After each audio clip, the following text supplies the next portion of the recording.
Ready to see a freaky ass baby? Do you know about this movie? That it freaked people the fuck out when it came out, and it's one of the most like acclaimed and well-made horror movies of all time. Oh, there we go. There we go. Alrighty, let's do this shit. I don't care, William Castle, go away. No, ooh. When was this made again? 68. Jesus. Do you want to take a guess who directed this? Have we seen other films before? No, but you'll definitely have heard of him. All right, and he'll give you he'll give you a very interesting reaction. Oh, yeah, this dude. that guy. Polanski did this. Mr. Roman Polanski, fled the country after certain crimes. And has never been to the U.S. since. Do you have children? We plan to. You're gonna regret saying that. So he looks like Peter Griffin. He looks so much like Peter Griffin. I like the isolated feel of this building. John Cassavetes is such a good actor. I can't wait to rewatch Mikey and Nicky. He's so good in it. And I really want. He directed a bunch of movies too that I've never seen, and I really want to. Oh yeah, this whole movie's coming back to me. The audio in older movies is like such an interesting thing to me. I think it's just how like everything is recorded in stereo now, and this obviously was mono back then. I just remember in The Graduate when like I think the mother screams and it's like you could hear the fucking like crackling. But the dress she's wearing is like really like I like how much it stands out against the rest of the frame. You know what it looks like? Do you remember in SpongeBob when like the credits would come up? And there's like that weird like pattern. Like the flowers and like the sea. It looks exactly like that. By the way, once we finish this movie, you're gonna probably this is gonna feel like such a Polanski movie. Yeah, that's not wrong. Holy, forgot he directed it though. I could think of like maybe 3 or 4 movies that he's ever done, and he's done a lot. I know. That guy hates his life. So does that guy. You built the flower theme. It's an interesting choice. I have like some ideas about what it can mean, but I have a feeling that like that was a popular look in the 60s. But it's such like a 60s, 70s hairstyle. I know. So much hair. Yeah, homegirl just got like a bird's nest all the time on her head. European. Then owl could lay an egg in there and be just fine. Oh, what a happy couple. I sure hope nothing bad happens. Yeah, gee golly, I sure hope they end up okay. It looks like a wallpaper I read in a story where like some girl like went insane or something. Yeah, the yellow wallpaper. Yeah, I thought you knew it. Okay. Yeah, we read it in some English. It might have been with Johnson. I don't remember. Get back, will you please? Yeah. So much for that good luck, John. She's a very happy girl with no reason for self-destruction. She what the fuck, Polanski? She's committed to Liam Payne, don't worry about it. I mean, I assume people did talk about like suicide like this way back when. Like, I remember like there was this old like Nightmare on Elm Street movie where they were like, oh, it's there. Like, I don't know. Like it was like they claimed that suicide was selfish or some shit like that. Oh, that was in Dream Warrior. Yeah, that line really bothered me. Yeah, that one was like because I really like Dream Warrior, and that was kind of the moment where it's like, okay, this is a product of its time. I don't think anybody just wanted to admit it back then. That's actually a really smart way of doing a dream where it's like they sound far away. Mm-hmm. That's really creative. I wish more movies did that. It's a funny shot. Sorry, it's got a sandwich and a fucking beer. God, there was some tweet or something back in the day where it was like, I don't remember who said it, but they were like, I'm so happy my braless wife gave me a sandwich that I did not ask for, or something like that. That's hilarious. This looks like a place in Eyes Wide Shut. Oh, we should watch that again. Oh no. Why does Burrow have 2 typewriters? One for each hand. How does he work both? They run out of lines. They run out of space. That is a weird look. No. That's cool. That's cool. I know, like, there are a lot of like dreams I have where I kind of feel like I'm floating on water. Is he doing the Nazi salute? Yes, sir. What? Clancy's getting a little crazy. Clancy. Clancy's getting a little crazy. Getting a little eager. He's getting a little excited. This is cool. Dig. It's funny how he turned the camera around just for that. I know, cameraman got a little distracted. Uh-oh. Uh-oh. Clancy's getting a little... That's cool. That's cool. Wake the fuck up. Oh, okay. Here she's like, Cameraman, do not look down. I'd like to comment that this film was not nominated for Best Picture. What? 5 minutes. Just to put that out there. Polanski, are we gonna move past that, he raped her? I think so. Alright, Polanski. I don't think we're going back to that topic. Okay. Alright. Have you ever seen Chinatown? Oh, that boy. that also has a rape storyline too. Oh boy. Sounds like a theme. Sounds like he just doesn't like consent. Yep, we are just moving past that. Alright. What is with white people and just wanting to announce to the whole world that someone's pregnant? I'll just say it's traditionalism. I hate traditionalism. As you should. I hate that it's ingrained in a lot of societies that you need to have a child in order to be have meaning in your life. There's just it's one of those ideas that's sort of been constructed and just passed along for generations, and we just kind of are forced to accept it in media and all that, Yeah, and I kind of feel like with this current, most recent generations, we've kind of are moving past that. No two pregnancies are ever alike. Of course, a priest would say that. No, really, Why does that drink look like tzatziki sauce? I have a feeling that, since this is my first time seeing it, this is something kind of developing as we go, but I'm not sure if Polanski kind of meant a lot of the things I'm thinking about it. Probably not. I mean, this, like I said, yeah, it came out way before he did his crime. I would also like to mention that this is based off a book. He didn't write the movie. But he still directed it. He still directed it. He still chose to direct a film adaptation of the book. And I have no idea. I've never read the book, obviously, so I have no idea if he made changes or anything. It's that haircut that looks off. There's nothing wrong with that haircut. There's nothing wrong with it. What's wrong with the haircut? She looks fine. She looks great. I was just talking about These people freak me out. Just looking Why at does he have them. the fallen? Look at that fallen New Vegas suit. I just realized how pale she is. Yeah, she's looking a little Dying. And again, not her hair, just her body looks like it's suffering. Honestly, it's you go to this movie too, they say oh, congrats on being pregnant, but I'm like, man, that's just 9 months of hell you're gonna be enduring. It's a Christmas movie. Christmas is such the most artificially happy holiday. Don't ever act like you're happy during the year anyway. pain big guy. Like how they do it, show up to set one day really early, get dressed, get all prepped up, and seen just a point. Imagine auditioning for this movie, and then he's okay, so you're a security guard, and your role is to direct her in this one scene. He's okay, so what do I do? Just to point over there. He could have said down the hall to your left. You liking the movie so far?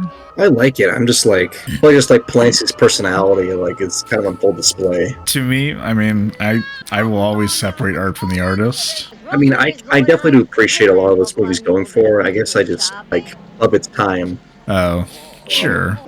I like how developed these relationships are, though. You're not excused. Look at how happy everybody is. Went from dark and depressing to a fucking technicolored musical. What could possibly go wrong? I do like how the color really reflects the mood. I was late. Can you please stop bringing her shit? My dumbass thought that was Battleship for half a second. I really do like how character focused this movie is, though. Its music is very unsettling. So real. And the music in this movie is really good. Mm-hmm. I like how underspoken the tension is. It's the scenes are pretty intense, don't really have much music. Everything's gonna be okay now, Andy or Jenny. Those are the names you picked. This woman wants to die so badly. This music makes me feel like I'm really unsafe. I bet that's the point. Don't forget. What the? And some Scooby Doo shit. Andy or Jenny. Can you think of better names than those? Please, yeah, like any other names. A boy. Oh no, it's gonna be named Andy. Oh no. What? I didn't mention this to you, but I have actually seen some parts of this. Oh no. So you know what happens. I just didn't know everything that led up to it. I love how throughout the movie you just hear like the ticking of the clock. Such great sound design. Oh no.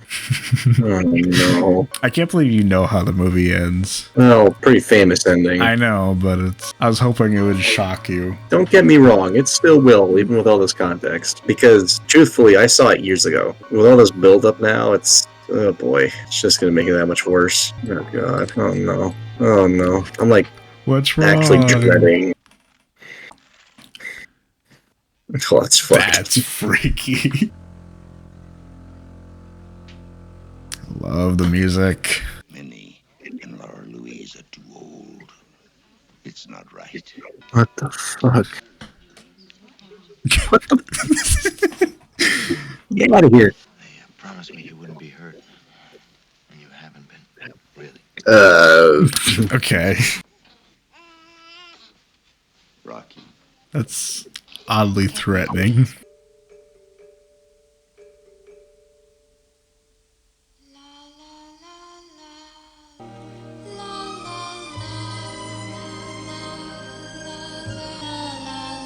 Well, damn. God damn. 10 out of 10. That's an exploration of paranoia and dread in a way that doesn't hold anything back. No, it's incredibly, like, visceral.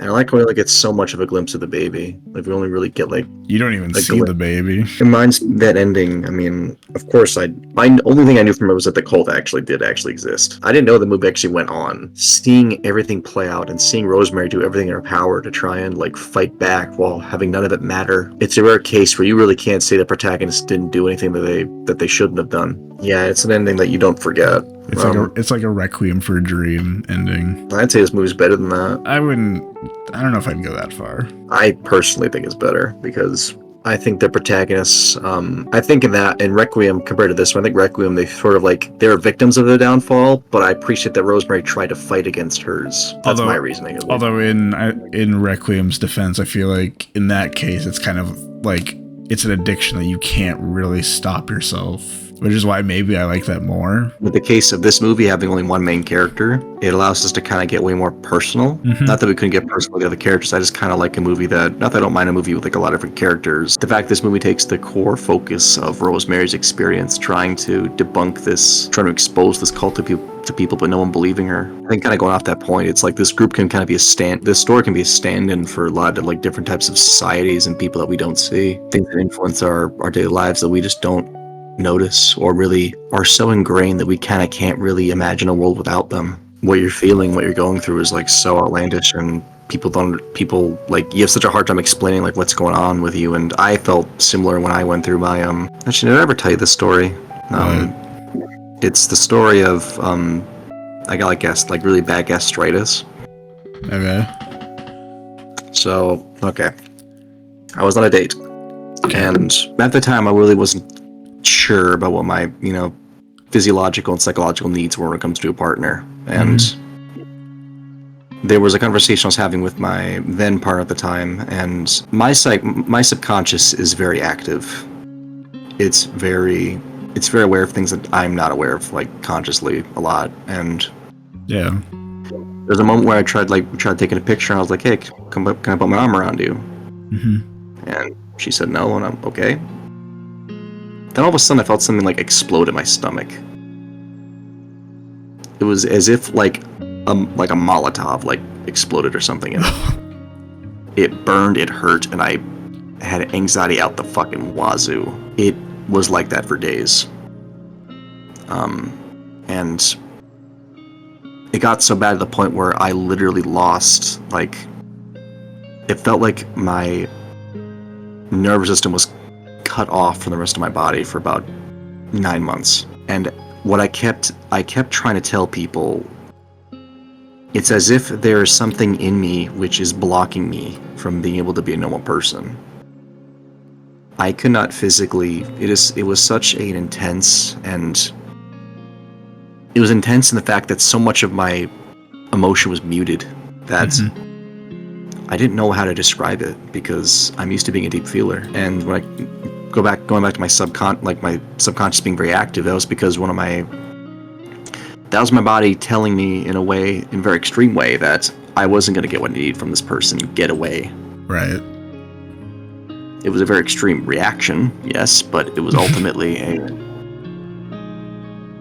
it was my subconscious recognizing a value that I wasn't actually conscious of. And that took me a long time to really break that down.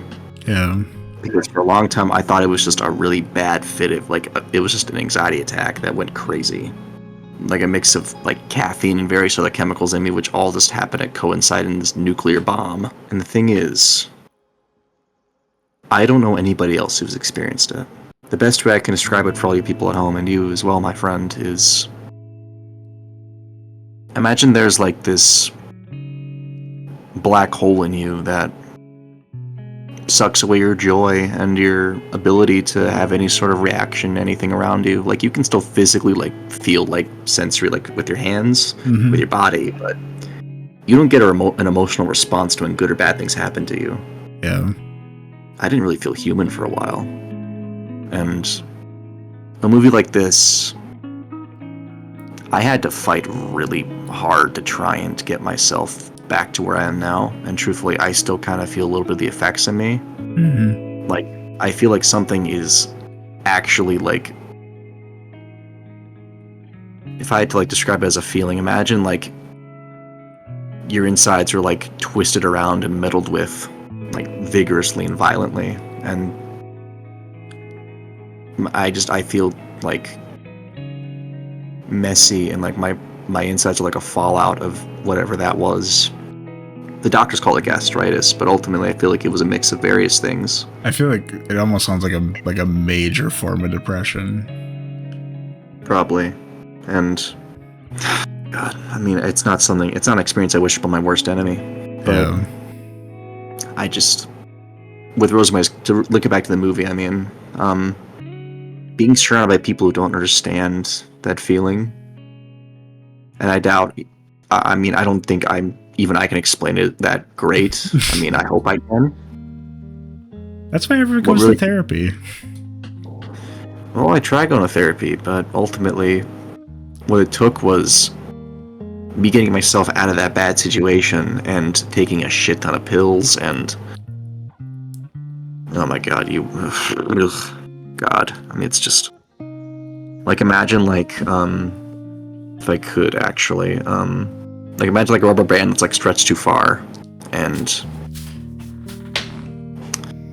it's like my body's trying to pull itself back to where it was, but it's so slow, and I don't know if it ever really can. I'm never gonna go back to the way I was before that moment, and that's, well, like Rosemary, all I can really do is succumb to it. So a movie like this means a little more to me because of my own experiences, basically. And I can relate to addiction. I can understand why you think Requiem for a Dream's better. I guess a big thing that I think I've noticed about how we critique movies is that I put a lot of my own life into understanding in relating to the characters. To me, it just kind of allows me to connect with characters a little more. And that's fair. Put my life look at my life in retrospect and see how it connects to this story. I did that with Everything Everywhere. I've done that with countless other stories. It's a massive reason why I actually love The Giver, especially after all this time. It's a book about an old man. I've heard of The Giver. It's a lot like that too, but I've never read it, but I've seen the cover for it many times. it's a very good book. My point being, though, I just attribute a lot of myself into my analysis of these stories, of these characters, and this may be the only movie I think I've seen where I think I actually really can connect that story to this character's story. And I guess what I'm ultimately trying to say is I like to try and think of me watching films as an interaction. It's the director and me talking to each other, trying to relate. You want to relate to Roman Polanski? Not in this case, but I should rephrase. It's more so the story itself than me talking. But yeah, 10 out of 10 though. It's a 10 out of 10 movie.